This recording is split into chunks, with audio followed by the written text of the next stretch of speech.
Bismillahirrahmanirrahim. Qala al-musannif rahimallahu ta'ala wa nafa'ana bihi wa bi'ulumihi darain amin ya rabbal alamin. Ara'ul ulama tentang amin gitu ya. Sudah? Terus tafsir wal bayan sudah?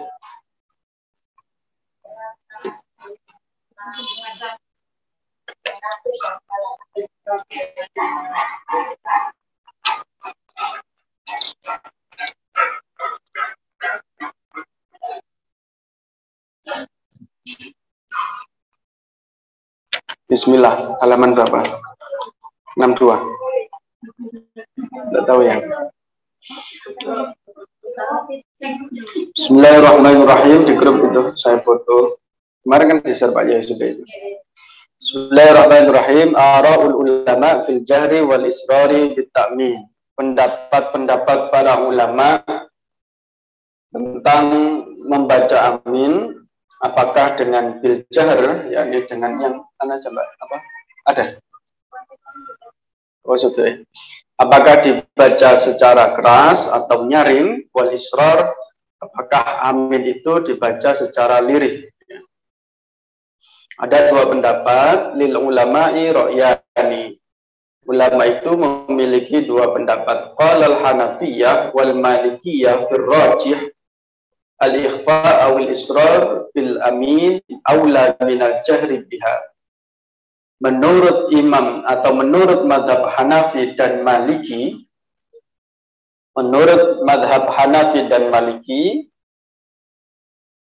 dianjurkan untuk melirihkan membaca amin. Itu dianjurkan ya. Kenapa? Li'annahu du'aun. Karena amin itu analah bentuk doa. Ada yang mengatakan amin itu kandungannya atau maksudnya adalah ai istajib du'a'ana. Singkat dikit. Nggih. Sampun. Sedikit. Ini. Nggih. Oke. Nggih. Mulai dari tafsiran tentang ini. Ya. Ya. Jadi sekilas tentang lafaz amin, itu ada ulama yang menjelaskan amin itu maksudnya adalah istajib du'a'ana, ya Allah kabulkanlah doa kami. Ya, jadi saya ulangi, menurut beberapa ulama makna dari amin itu ay istajib du'a'ana. Jadi kalau membaca amin itu, kalau mazhab Syafi'i ya dikeraskan suaranya, dibanter no amin gitu. Karena kalau kita membaca amin itu, konon para malaikat juga mengamini.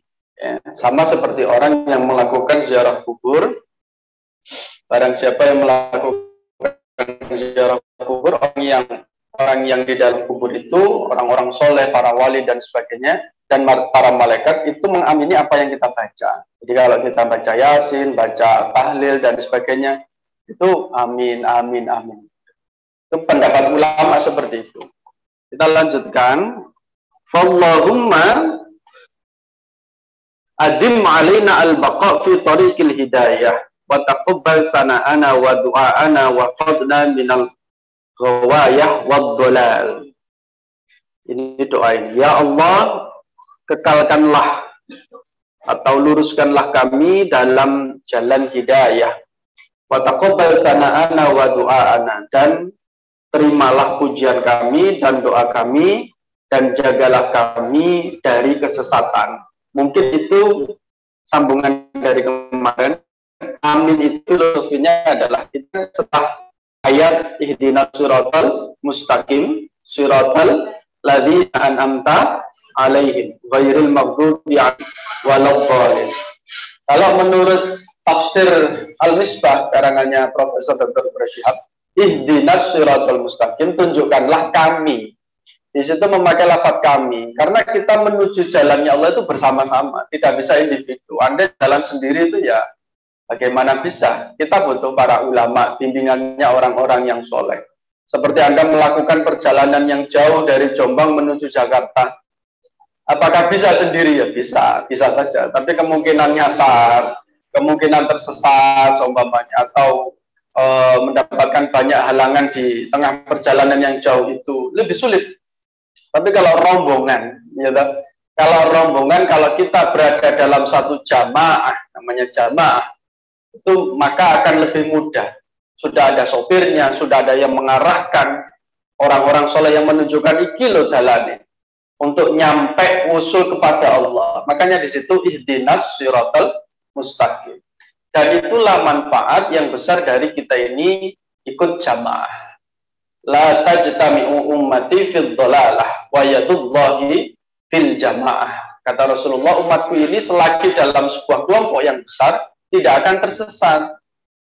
Karena pertolongan Allah itu terhadap orang yang mau berada dalam jamaah. Maka ada istilah Ahlussunnah wal Jamaah, kelompok. Tidak bisa Anda eksklusif melakukan sebuah kajian sendiri semuanya. Kajiannya tertutup semua. Itu ciri Wahabi itu seperti itu. Mereka kan kajiannya itu tertutup dalam sebuah gedung, likok semuanya, dalam sebuah ruangan, tutup, nggak boleh orang lain ikut. Itu kan eksklusif. Mari ngaji terus hatinya berkecamuk, ingin melakukan terorisme dan sebagainya. Kalau NU itu kan enggak, kebalikannya. NU itu pengajiannya inklusif, semuanya bisa ikut di lapangan. Tabligh akbar semuanya. Istighosah, ini jalan kampung semuanya. Semua kan bisa ikut. Nah, itu kan lawan dari eksklusif tadi. Pokoknya ciri ini gampangnya itu ya. Kalau ada sebuah pengajian atau kajian agama itu eksklusif, hanya diikuti kelompok tertentu, itu berpotensi untuk memberikan kajian-kajian yang sifatnya eksklusif tadi. Tapi kalau coba berani terbuka, semua orang bisa hadir. Namanya konsensus, ya kan? Nah, itu kan jamaah. Itu tidak akan tersesat. Karena memang sudah dijamin oleh Rasulullah. Makanya ihdinas siratal mustaqim, jalan yang lurus. Terus dijelaskan lagi. Jalan yang lurus itu apa sih? Siratal ladzina an'amta alaihim. Sirat itu jalan yang luas.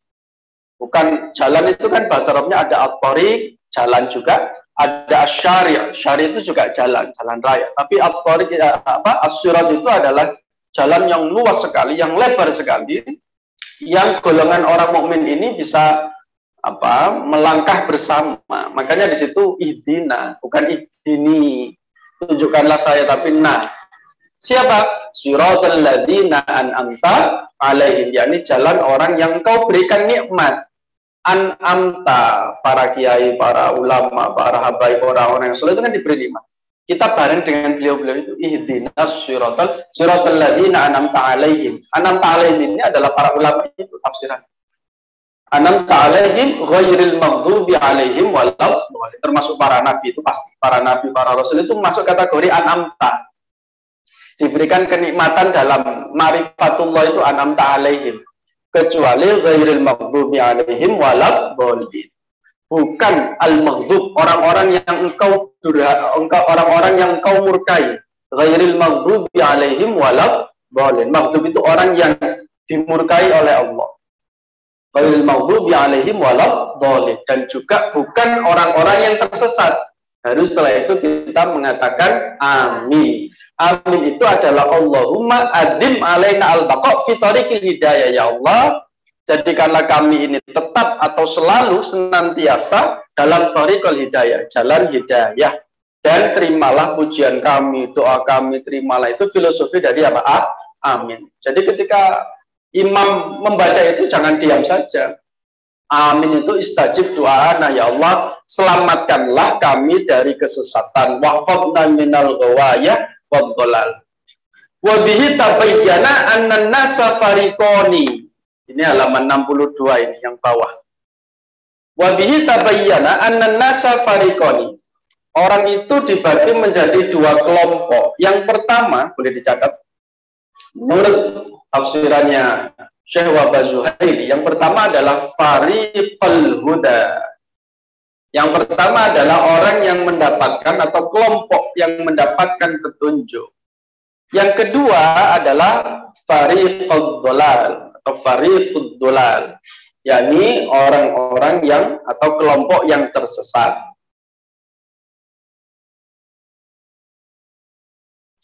Tersesat itu ya definisinya Dia kontra terhadap hidayah, kontra terhadap jalan yang lurus. Itu orang-orang yang tersesat.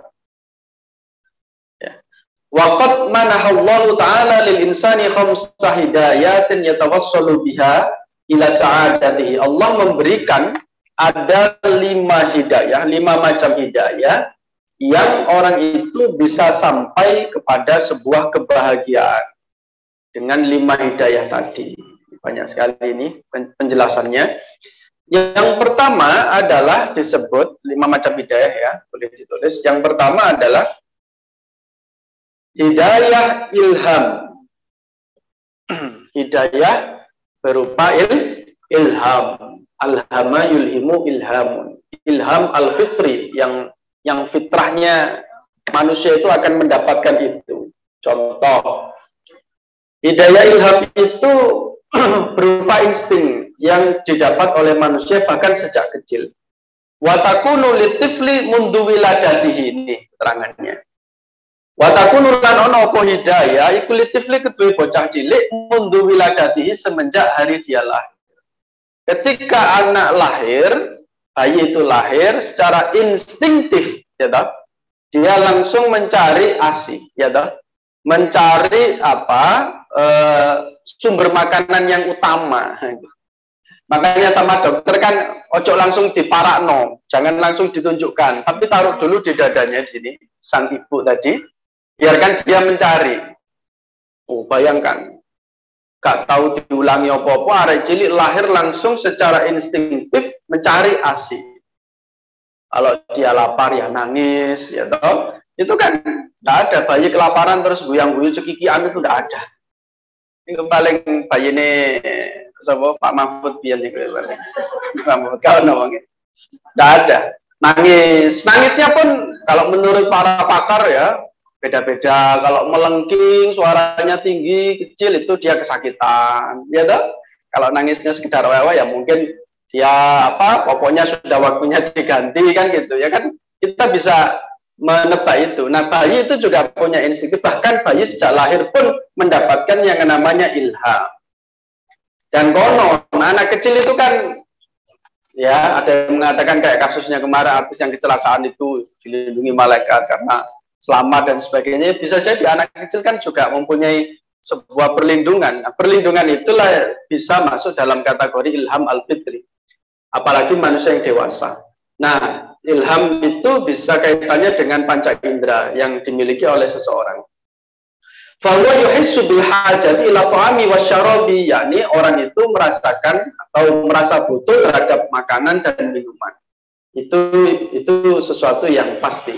Wa yusrafu taliban lahu in ghafala anhu wa aldahu. Jadi tidak mungkin orang itu lupa terhadap makan atau minum karena itu instinktif. Jadi yang sedang WA dengan pacarnya seumpamanya sudah makan belum, itu sia-sia sebenarnya.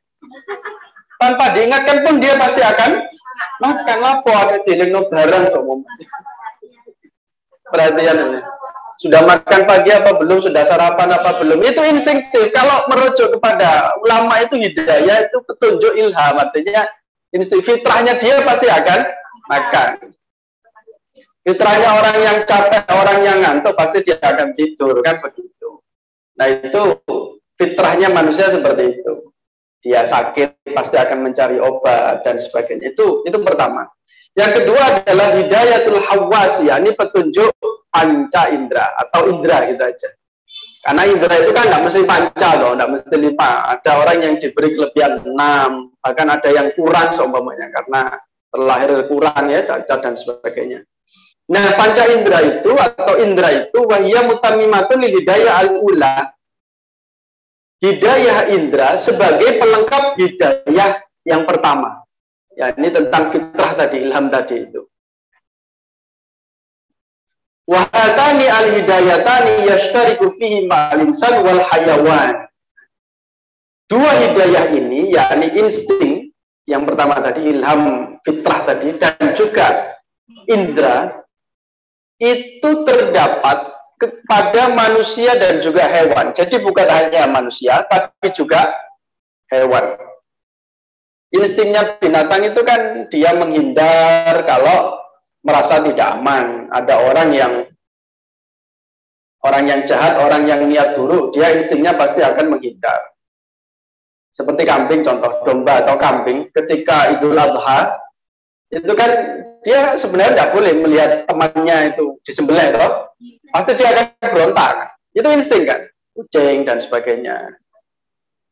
Ada sebuah kitab itu, para ulama itu ya lucu. Para ulama itu kalau menerangkan dalam kitab itu lucu.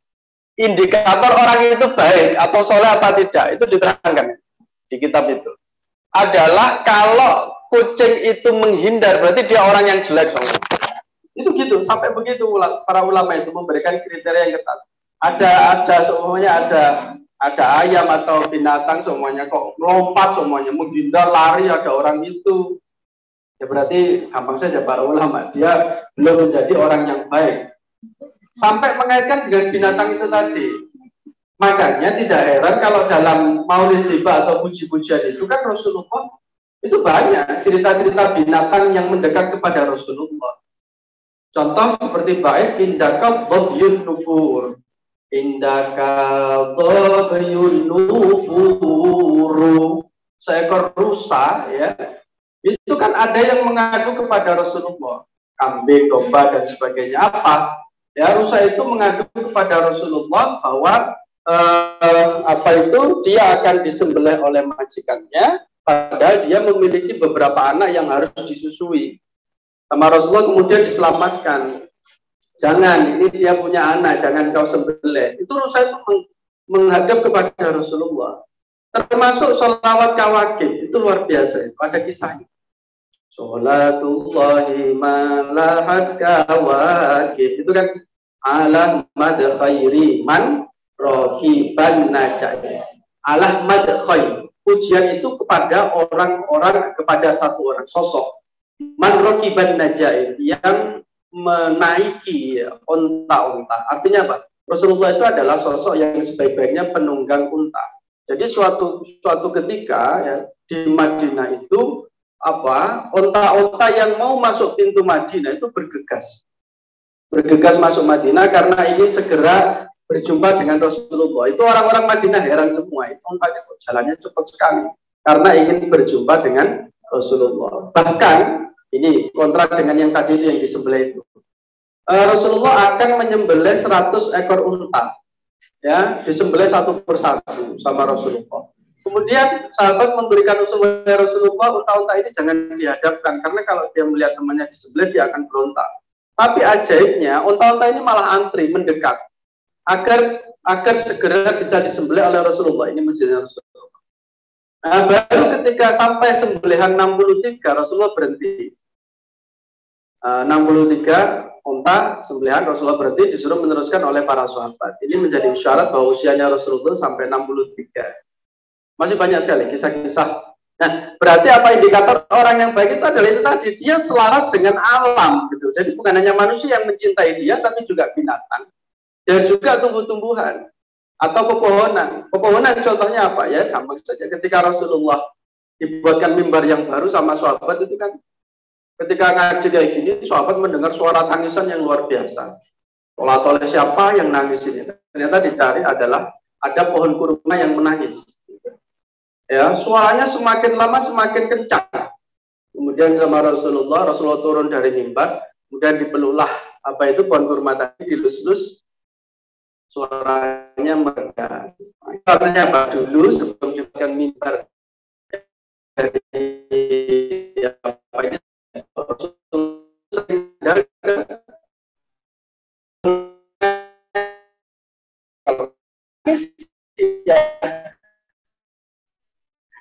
karena selama ini dipakai bersandar oleh Rasulullah.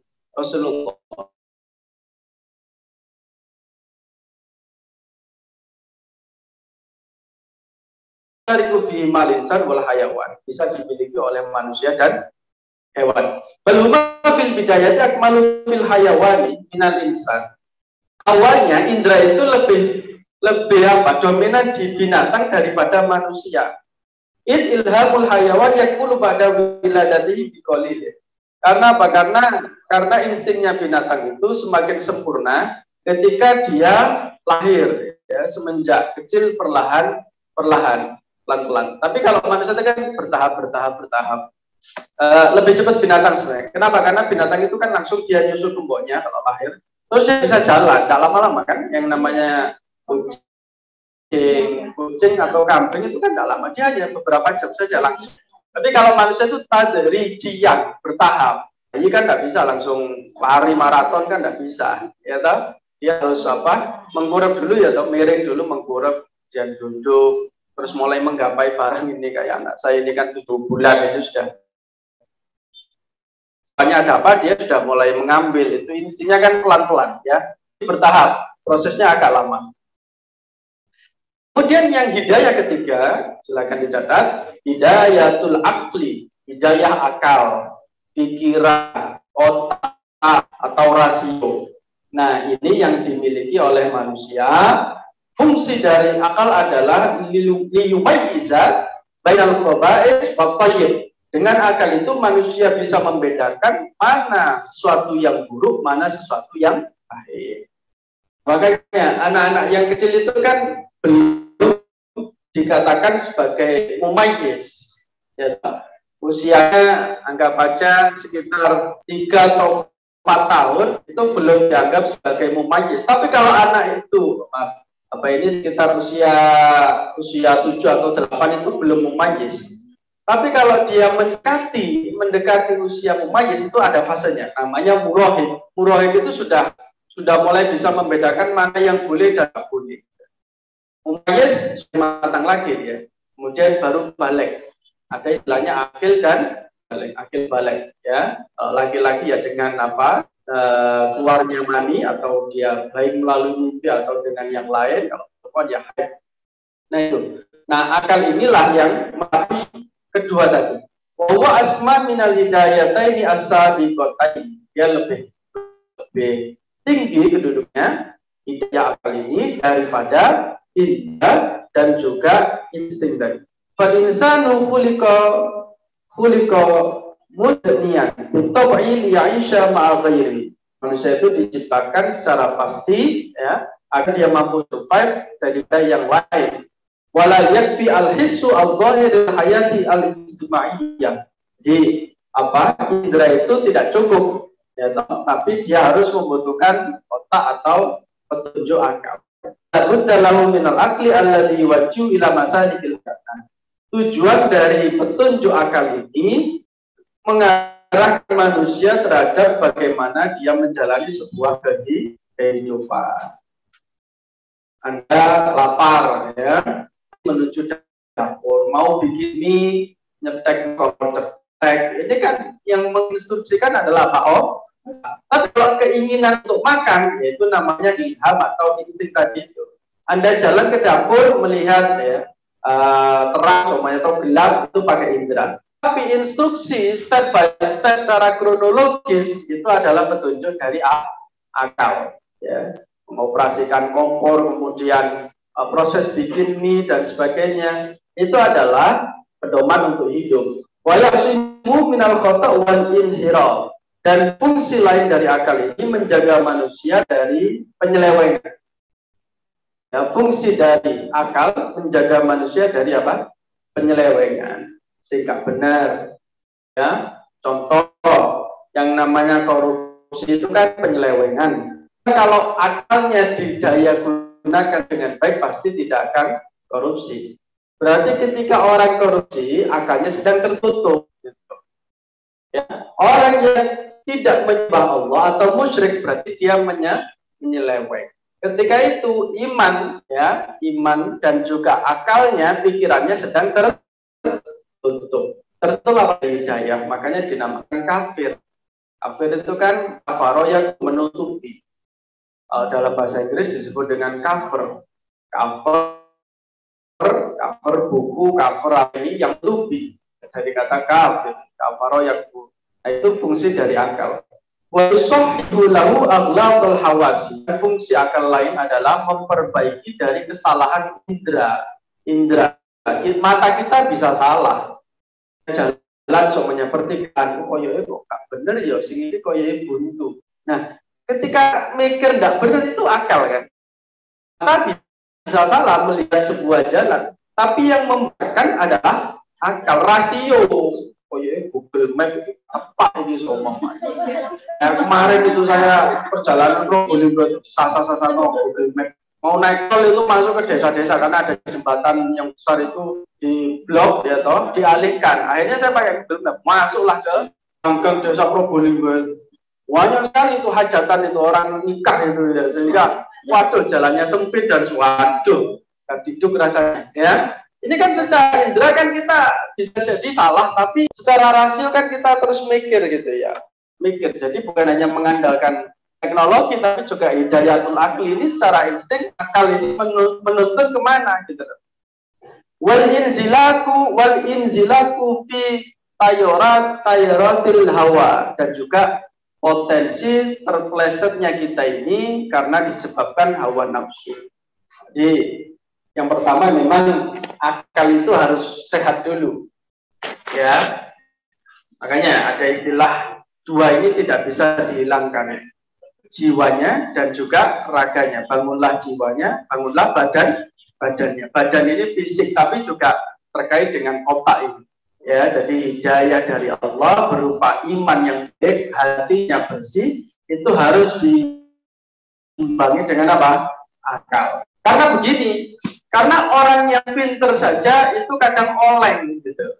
Orang yang pinter itu kadang bisa tertipu kalau dia tidak menggunakan nuraninya. Kedua-duanya ini antara hati atau hidayah dari Allah yang berupa iman dan juga akal atau rasio ini harus berjalan seimbang.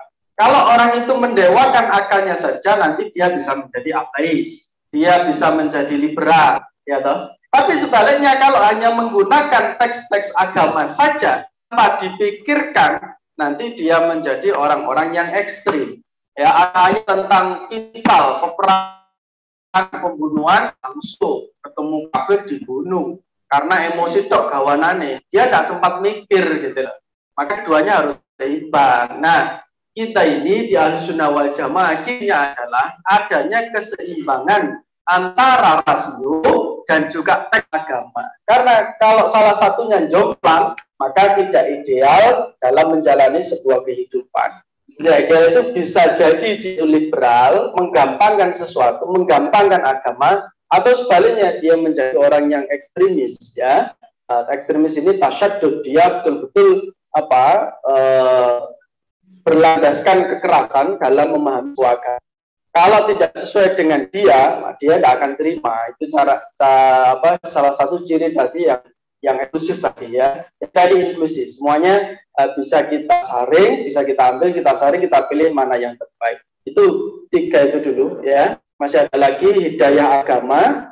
Yang keempat adalah hidayah agama, dan juga yang terakhir kelima hidayah ma'unah atau taufik dari Allah Subhanahu wa taala. Jadi Allah alam bisawab lana bi barakatihi wa dinal husna wa amizna fi tariqatihi wa mu'afatihi wa salli wa sallim daiman abada ala habibika khairil khalqi kullihim.